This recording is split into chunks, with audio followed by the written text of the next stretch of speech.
최종예에서 슈팅을 했을 때 씨발 그런 경기 적당히 해. 미안합니다. 중앙지향적인 플레이를 하고 있다. 사실 지금 이청용은요 중앙 미드필더라고 봐도 무방이에요. 윙이 아닙니다. 네, 그러니까 제일 중요한 건 황이죠. 근데 그 유재열 씨 얘기하는 건 너무 끝물 아닌가요? 끝물도 아니고 이미 지나간 이슈 아닌가요? 계속 우려야 됩니다. 뭐 남태희가 걱정됩니다. 아 이거 안 좋아요. 그 넘어진 동작이 와 이렇게 완벽해도 되나요? 진짜 완벽한 전반전이었습니다. 네 거의 뭐 이런 경기를 언제 봤었지? 라는 느낌. 제가 오래된 느낌. 전반전의 느낌을 결론부터 말씀을 드리면 저는 이런 축구를 원했어요. 그러니까 네. 이기는 축구 중요하죠. 근데 아시아권 무대에서는 경기 내용적으로도 좀 압살하는 짓눌러버리는. 네, 그런 축구를 기대했었는데 최종예에서 슈팅을 했을 때 씨발 어떤 팀만 만나도 그냥 뒤에서 볼 돌리면서 0대0 잘해 1대0 진짜 토 나오는 그런 경기 적당히 해. 미안합니다. 너무 연기를 많이 했네요. 네. 요즘 연기에 미치셨어요? 예? 아니 명 따라하다 보니까 아니, 네. 진짜 헛공질 나올 뻔했네요. 네. 그렇습니다. 네. 그래서 어찌되었던 진짜 이 우즈벡이 쉬운 상대가 아닌데 네. 그래도 아시아에서는 우리가 강하다라는 것을 확실하게 보여줬습니다. 왜 웃죠? 내가 주원이 형한테 적당히 해라는 소리 듣더니 네. 그렇습니다. 네, 어떻게 보셨어요? 너무 좋았다. 흠잡을 데가 없고 사실 수비적인 선수들, 그러니까 풀백을 제외한 나머지 센터백 선수들은 이야기할 게 별로 없으니까 그 얘기인 즉슨 우리가 별로 위기인 적이 거의 없었다. 네네. 사실 우즈벡이 나름의 포인트가 있는 개인 기술들이 좋아서 순식간에 박스 안으로 진입을 할 수 있는 선수들이나 어떤 그런 기술들이 있는 팀인데 그런 모습을 볼 수가 없었다. 네. 일단 뭐 선발 라인업을 먼저 빠르게 말씀을 드리면 조현우가 나왔습니다. 네. 김승규 대신에 이제 오늘 경기에서는 지금 거의 누구를 선택할지 고민을 아직도 하고 있는 게 아닌가. 저는 고민한다고 봐요. 충분히 고민을 하고 저는 있지 그렇게 않을까. 예상했었는데 네. 지금 조현우 선수 얘기 나왔으니까 한번 얘기를 해볼게요. 그러니까 우즈벡이 한 2번, 3번 정도 안쪽으로 들어오면서 슈팅을 했었는데 맞아요. 조현우 선수가 이제 볼을 잡는 데 있어서 굉장히 신경 쓰는 모습. 그러니까 지난 경기 지난 호주전에서 볼 캐칭을 하는 데 있어서 문제가 생기면서 실점을 했잖아요. 그래서 조현우 선수가 슈팅을 때렸을 때 최대한 안전하게 볼을 품고자 하는 집중력을 읽을 수가 있었습니다. 맞아요. 그러니까 안정적이었어요. 그런 네. 부분에 신경을 쓰는 것 같고 백포에는 박주, 김영권, 정승윤, 이용이었는데 박주, 김영권, 정승윤이 못했다는 게 아니라 이용 첫 번째 골 크로스 굉장히 괜찮았습니다. 네. 우리가 전북 대비 대표팀에서 이용의 활약이나 패스의 정확도를 좀 아쉬워했는데 오늘 경기 그 크로스 너무 좋았고요. 네. 황인범은 이 선수는 팬들을 몰고 다니는 스타일의 플레이를 한다. 시원시원해. 시원시원해요. 네, 이거 시원시원한 플레이가. 그러니까 되든 안 되든 이라는 것보다는 어찌되든 시도하는 거. 네. 되든 안 되든 시도하는 것도 중요하지 않겠습니까? 축구에. 그럼요. 근데 오늘은 정확성도 있고요. 맞아요. 그리고 첫 번째 득점을 했을 때 오른쪽으로 넣어주는 그런 그 패스. 대지를 가르는 그 패스. 네. 대지까지 굉장히 뭐 한 번에 가르지 못했습니다만. 그러면 두더지. 그래요. 네. 상대 수비수가 좀 막을 수가 없게끔 타이밍 좋게 또 좋아요. 이용 선수가 볼을 잘 받을 수 있게끔 맞아요. 패스를 오른쪽 줬고 그게 시발점이 돼서 이용 선수의 크로스가 굉장히 약간 좀 길지 않나 싶었는데 남태희 선수 발 앞에 정확히 가는 모습이었었고요. 네. 남태희 얘기가 나온 김에 그럼 남태희로 바로 넘어가겠습니다. 남태희 선수가 우리가 지난번에 주문했던 게 더 적극적이어야 한다. 넘버 10이고 그다음에 공격형 미드필더 자리에 있다면 훨씬 더 적극적이고 실패하더라도 리스크를 안 해야 된다고 생각을 했는데 이번엔 돌파도 좀 아쉬운 장면도 있었지만 네. 어쨌든 슈팅하고 돌파하는 장면에서 이렇게 자신감 있는 플레이가 필요하다. 그러니까 지난 호주전보다는 훨씬 더 호전적인 그런 모습을 보여줬습니다. 피하지 않고 과감하게 들어가는 모습이었습니다. 저는 그런 것도 남태희 선수가 좀 생각을 하고 나름의 어떤 그 지시 조언 이런 걸 받고 나오지 않았을까라는 생각입니다. 시작하자마자 굉장히 좀 볼 잡자마자 어쨌든 골문 쪽으로 돌아서면서 골문을 바라보고 플레이를 하려고 하는 모습들이 있었거든요. 그게 좀 힘이 됐는지 몰라도 굉장히 멋진 발리슛을 보여줬습니다. 채공 시간이 긴 크로스였기 때문에 쉽지 않아. 어찌되었든 크로스가 올라왔을 때 그걸 바로 발리슛 한다는 게 정확한 임팩트를 가져가는 게 어려워요. 그럼요. 근데 이번에 이용 크로스 같은 경우에는 남태희 선수가 멀리 있기도 했고요. 그렇기 때문에 좀 멀리 맞죠. 보는 크로스가 나왔기 때문에 채공 시간이 길었어요. 이러면은 더 정확한 임팩트를 가져가기 어렵거든요. 네. 근데 굉장히 멋지게 괜찮았다. 임팩트를 가져가면서 득점에 성공을 했습니다. 네. 이청용, 나상호를 얘기하면 이청용은 기본적으로 지금 중앙지향적인 플레이를 하고 사실 있다. 지금 이청용은요 중앙 미드필더라고 봐도 무방이에요. 윙이 아닙니다. 네, 그러니까 윙을 의도적으로 사용하지 않는다는 느낌도 들고 있습니다. 그럼 어떻게 되냐? 박주호가 그 역할을 해주고 있습니다. 근데 맞아요. 사실 왼쪽 공격이 그렇게 활발하지 않았어요. 왜냐하면 박주호에게 이렇게 볼이 많이 가지 않았습니다. 그러나 이청용이 가운데를 당겼을 때 이청용이 이렇게 가운데로 유재호 보고 있냐? 네. 이청용이 이렇게 가운데를 당겼을 때 박주호가 어찌되었든 그 여기까지 여기 뒤에 바로 있으니까 좋네요. 그래. 네네네. 우리 잘 바꿨다 형. 네네. 그러니까 박주호가 여기서 이 정도 위치가 있는 게 아니고 여기까지 올라와 주는 모습이 있었거든요. 네. 제가 봤을 때 이청용 여기다가 볼 리턴 받아주고 하다가 여기까지 가는 모습도 있었어요. 그래. 이 정도로까지 가는 모습이 있었으니까 거의 전방위적으로 이 부분에서 이청용의 영향력이 좀 있고 남태희가 대신에 박주호가 올라와주고 남태희가 오히려 이청용 앞에 이렇게 있는 네. 이런 모습을 볼 수가 있었습니다. 그렇습니다. 네. 네. 나상호 선수는 이제 뭐 그렇게 뭔가 탁 튀는 플레이는 많이 나오지 않았다. 이 정도로 보면 될 것 같고요. 제일 중요한 건 황의조. 이게 황의조라 칩시다. 네네. 황의조 빨간색으로 우리 팀은 빨간색이에요. 네네. 아 미안합니다. 네. 네. 근데 그 유재호 씨 얘기하는 건 너무 끝물 아닌가요? 끝물도 아니고 이미 지나간 이슈 아닌가요? 계속 우려야 됩니다. 잊을만 하면. 왜, 이 당시에 굉장히 기분 나쁘셨나요? 인맥 축구 어쩌고 근데 이분이 저쩌고 했을 때? 누군가요? 성남시 의원이죠. 뭐 수많은 유재호 씨가 있지 않겠습니까? 네네. 저는 뭐 누군지 직접 언급하진 않겠습니다. 네네네. 어쨌든 그렇습니다. 오늘 황의조의 그 슈팅 장면 각이 없었습니다. 와. 거길 그렇게 후리나요? 와. 형의 표현을 따르자면 이 스트라이커들 감 좋을 때는 그냥 때리면 맞는다고 그러잖아. 이것도 그냥 지금 여기야 여기. 극상입니다. 극상. 지금 황의전 여러분 극상이에요. 아니 그 상황에서 때리는 건데 그 득점하는 그 코스 보세요. 아니 천장을 그렇게 때려. 그러니까 골대 여기 있으면 여기 위 높은데 이렇게 때린 거 아니야? 아 천장을 그렇게 꽂아놓고 골키퍼가 쫄아가지고 여러분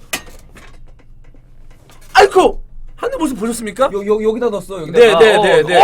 이렇게 그렇습니다. 네. 너무 심한 거 아니요? 그렇습니다. 네. 흘러나온 볼 그거 와 어떻게 골대도 맞출 수가 딱 이제 하나의 공간이 있었거든요. 얇은. 네 하나의 공간이 딱 있었는데 아마 깔아차거나 중간쪽 갔으면 골키퍼가 막을 수도 있어요. 네. 그 못 맞게 하려면 상단으로 올렸어야 그렇지. 되거든.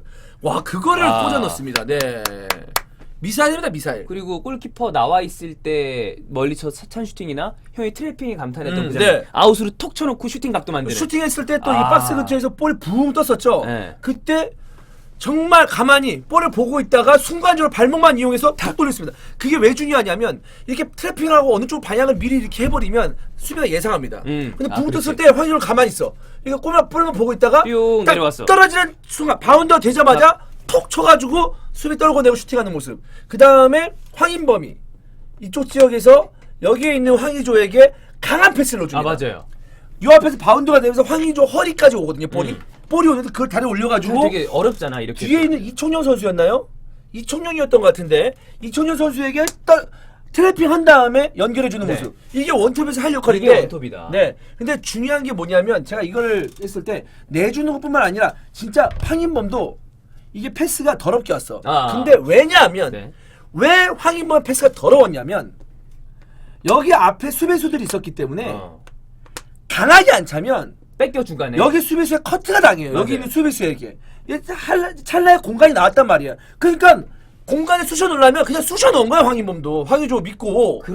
황인범의 네. 그런 패스의 강도 때문에 사람들이 시원하다는 그렇지. 느낌이 딱딱 들죠. 근데 여기서 만약 이쁘게 주려고 했잖아. 그러면 안 무조건 돼. 끊깁니다. 그래서 더럽게 준 거야. 근데 그때는 더럽게 주는 타이밍이었어. 어쨌든 황의조한테 전달한다는 의미로 빡 줬는데 그거를 황의조가 트래핑해주고 연결해주는. 와 이거에 대해서 황인범 선수뿐만 아니라 황의조 감에 대해서도 굉장히 좀 높은 점수를 줄 수 있겠다라는 생각입니다. 잘 안 보이는데 황의조와 이제 모라타를 이거는 황의조가 기분 나쁘죠. 그렇죠. 네 그렇습니다. 네. 아무튼 너무나 완벽한 전반전이 아니었나라는 생각입니다. 여러분 생각은 어떠신지 참 궁금한데 네. 어쨌든 좀 후반전도 이어가 보도록 기대하면서 저는 전반전 30분 30분 졸았어요. 너무 평안하게 너무 경기를 잘하고 있어서. 평화롭게 경기가 진행돼가지고 뭐 할 말도 없고 그래서 그냥 졸았는데 후반전 또 새로운 선수들이 나올 수도 있으니까 한번 지켜보도록 하겠습니다.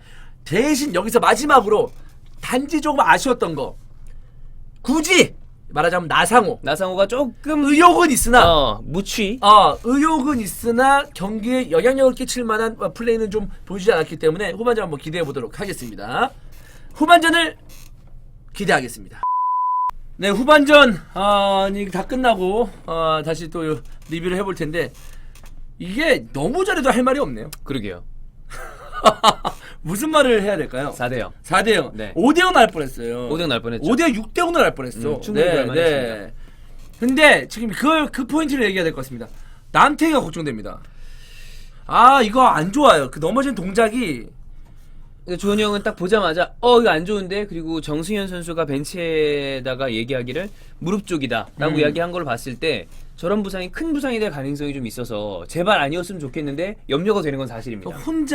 삐끗해서 넘어졌는데 인대일 가능성이 높아 보입니다. 정말 이 십자인대라는 게 운 없으면 일반인도 계단 내려오다가 끊어질 수 있는 게 십자인대거든요. 그러니까. 근데 이거 중요한 타이밍에 이렇게 부상을 당해서 말이죠. 완전히 무릎이 흔들리는 모습이 있었기 때문에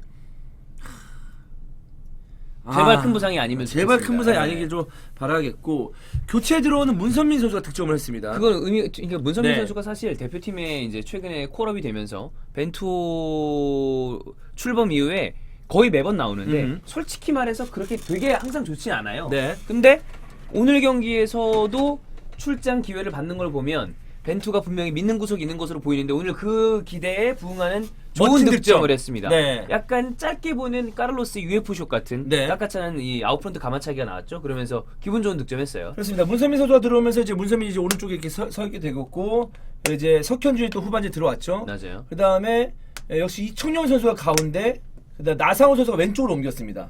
자, 이런 식으로 전형을 했는데, 네. 이종용. 이청용 얘기를 좀 해보려고 해요. 전반에 리뷰 때도 말씀을 드렸는데 진짜 이 가운데서 말이죠, 굉장히 전방위적 활약을 해줬습니다. 결국 그 대표팀의 포메이션을 본다면 황인범 그다음에 주세종 이렇게 있었을 때 그 남태희, 이청용 이런 식으로 네. 그러니까 4-2-2-1에 이런 형태로 지금 보여줬던 그런 모습이 있었거든요. 네. 중앙지향적으로. 그런데 이러려면 사실 중요한 게 풀백들이거든요. 네. 풀백이 사이드를 파주지 않으면 네. 조금 위험해질 수 있으니까. 근데 오른쪽은 이용이 충분히 이 역할을 해주고 있고. 근데 이게 4-2-2가 맞는 게 뭐냐면 나상호 원래 이제 포워드적인 그렇죠. 성향을 갖고 있잖아요. 그러면 나상호도 안쪽으로 당겨주면은 포워드스럽게 움직이면 돼요. 이런 식으로 그 포메이션이 된단 말이에요. 네. 그래서 왼쪽에 박주가 공격적으로 움직여주고 그 다음에 오른쪽에 그 이용 선수도 크로스를 올리면서 득점을 해줬던 이런 어떤 그 전술이 있었는데, 만약에 이 전술까지도 완벽히 유지가 된다면 사실 이 전술은 제가 봤을 때 우리나라 풀백들이 세계 무대 나가면 이 정도의 경쟁력이 있다고 보지는 않습니다. 여기가 이게 제일 잘 됐던 네. 팀이 2000년대 초반 뭐 0102 레알 마드리드, 그 다음에 브라질. 네. 그러니까 정말 선수들이 전술적으로 뛰어나고 풀백들이 기가 막히게 잘해야 이런 전술이 돼요. 전술 나와요. 네. 근데 이게 제가 봐서 벤투 감독이 아시아권에서는 우리 된다. 그러니까 아시안컵에서 먹힐 수 있다. 네, 그런 거. 다른 생각을 할 수도 있는 거예요. 네네네. 여기에 황의조, 손흥민 둘 수도 있어요. 그리고 그렇지. 여기에다가 이청용, 남태희가 어쨌든 뭐 네. 황인범 둘 수도 있는 그렇지. 거고, 뒤에 기성용, 정우영 갈 수도 있는 거고. 네. 이러면은 우리가 또 새로운 전술을 또 확인해 볼 수 있지 않을까라는 생각도 해봅니다. 그렇습니다. 네. 네. 그렇기 때문에 벤투 감독 괜찮네요. 지금까지는 뭐 흠잡을 데 이청용을 없다. 쓰는 것도 저는 이청용이 그 보험에서도 나름 이런 식으로 움직이거든요. 중앙지향적으로 중앙으로. 움직입니다. 그러니까 네. 이청용에 대해서 잘 이해하고 있지 않나라는 생각인데, 어느 정도 그 벤투 감독의 어떤 그 변화에 대해서 굉장히 좀 지지하는 바입니다. 그러니까 우리가 이전에도 얘기했습니다만은 벤투 감독의 장점, 색깔이 확실하다. 그렇죠. 이 경기에서 뭘 하려고 하는데 보인다라고 했을 때 제가 볼 때 이날 경기에서는 이 전술을 약간 좀 생각을 하고 나온 게 아닌가, 이런 전술 색깔을 들고 나온 게 아닌가, 라는 모습을 네. 또 그런 그 확신을 할 수가 있습니다. 그리고 네. 나상호 같은 경우에 후반전이 훨씬 괜찮았다. 네, 후반전이 좀 더 나은 느낌이 있었고요. 문선민 득점했고, 석현준도 지금 보면 황의조가 무조건 부동의 원톱이고 서브 자원으로는 지동원이 이제 부상에서 이제 막 복귀를 하고 시작을 했는데 석현준이 갈 가능성이 커 보이잖아요. 석현준이 아마 가겠죠. 네. 왜냐하면 황의조와 다른 스타일의 스트라이커가 필요한데, 그렇다고 해서 지금 김준일 갈 수 있는 상황은 아닙니다. 안 되죠. 한 번도 콜업을 안 했기 때문에 제가 봤을 때는 석현준으로 굳어지는 것 같아요. 네. 그러면 오늘 같은 사실 득점하는 장면은 무조건 필요하다. 그러니까 자신감이 올라와야 좋은 거니까. 그래서 마지막에 또 석현준이 득점할 찬스가 있었는데 그걸 넣지 못하자 굉장히 벤투 감독이 발끈하면서 화내는 화를 모습. 내는. 네. 그러니까 4대0 스코어인데도 그런 스코어를 떠나서 이런 이 어떤 완벽한 찬스에서는 득점을 해줘야 된다라는 생각을 하는 것 같고 네. 그다음에 이진현도 오늘 썼고 권경원도 나왔고 박지수도 나왔어요. 네, 이게 그러니까 수비 라인에서는 그다지 코멘트할 게 없었습니다. 그렇죠. 네. 네, 그러니까 이 선수 저 선수 좀 써보는 느낌이고요. 후방 지역에서 조현우는 후반전도 좀 안정적이었었고, 네. 전체적으로 봤을 때 전반전과 다름이 없는 어떤 완벽한 그 경기력이었었고요. 이 우즈벡이 우리보다 뭐 본선 가서는 어느 정도의 경쟁력의 차이를 보여줄지 모르겠습니다만 네. 어찌되었든 우리는 어느 팀, 진짜 솔직히 중국을 만나도 일본을 만나도 호주를 만나도 대등하다, 이젠 대등하다라는 얘기도 있지만 솔직히 속마음 하나는 그래도 우리 한국인데. 그렇지. 아시아에서 한국은 어쨌든 심리적으로는 우리 팬들이 생각했을 때는 위에 있다고 생각한단 말이에요. 그러면은 그보다 한 단계 아래에 있는 뭐 우즈벡 내지 뭐 동남아 팀을 만났을 때는 이런 식의 모습을 보여줄 필요가 있었는데 확실하게 누르는. 굉장히 오랜만에 완벽한 4대0이라는 스코어를 볼 수가 있어서 경기 네. 내용도 마찬가지로 굉장히 기분 좋은 한 판이 아니었나 싶습니다. 그렇습니다. 네. 오늘 경기를 통해서는 뭐 이청용 이제 데려가야 되겠다. 아시안컵에서. 네네. 그다음에 황인범 아 이청용은 무조건 데려갑니다. 아, 좋아요. 네 이거 제가 봤을 때 벤투 감독 이청용 무조건 데려갈 수밖에 없어요. 서브가 됐든 선발이 됐든 어떻게든 포인트를 줄 선수. 아 영향력이 너무 컸어요 오늘 경기에서. 기여도 네. 관여도 모두 좋고요. 네. 황인범은 앞으로 더 장차 아마 팬들의 사랑을 받지 않을까라는 생각이 들었고 네. 나머지 선수들도 전반적으로 오늘 경기에서는 뭐 딱히 뭔가 코멘트를 하기보다는 다 칭찬해주고 싶은 칭찬해주고 경기였다. 싶다. 특히 이번 그 두 경기 호주에서 두 경기가 굉장히 중요한 경기였잖아요. 비공식 경기를 제외하고 뭐 이제 사우디랑 한 경기를 할 수도 있다고 그러는데 되게 중요한 무대에서 더군다나 기성용, 손흥민, 황희찬, 정우영 이런 주축 선수들이 빠져 있는 가운데서도 1승 1무 호주 이길 뻔했다 생각하면 이번 A매치 기간은 큰 소득이지 않나. 큰 소득이고 결국에 아직도 못 팹니다. 지금 몇 경기를 그리고 마지막 경기 어떻게 완벽하게 했고 물론 이제 아시아컵 직전에 사우디아라비아와 평가전을 한다고 네, 하는데 사우디아라고 그러죠. 그 경기까지 선수들 개인적으로 이제 몸을 잘 만들어서 네. 아시안컵에서 좋은 성적을 냈으면 하는 마음이 있습니다. 굉장히 기대가 되죠. 그러니까요. 네네네. 그렇습니다. 좋습니다. 네. 네. 기분 좋게 네. 우리 아시안컵 이런 느낌 가져가서 우승했으면 좋겠다. 네. 저희가 뭐 이제 유튜브 영상 찍고 있지만 억지로 말 길게 하지 않겠습니다. 네. 여기서 마무리하죠. 네. 더 이상 할 말이 없어요. 너무 잘했네. 아, 잘했다. 그리고 너무 좋은 경기를 봤고 편안하게 오랜만에 우리 한국 축구를 볼 수 있어서 즐거운 시간이었다. 이렇게 말씀을 드리면서 영상을 마무리 짓도록 하겠습니다. 고맙습니다.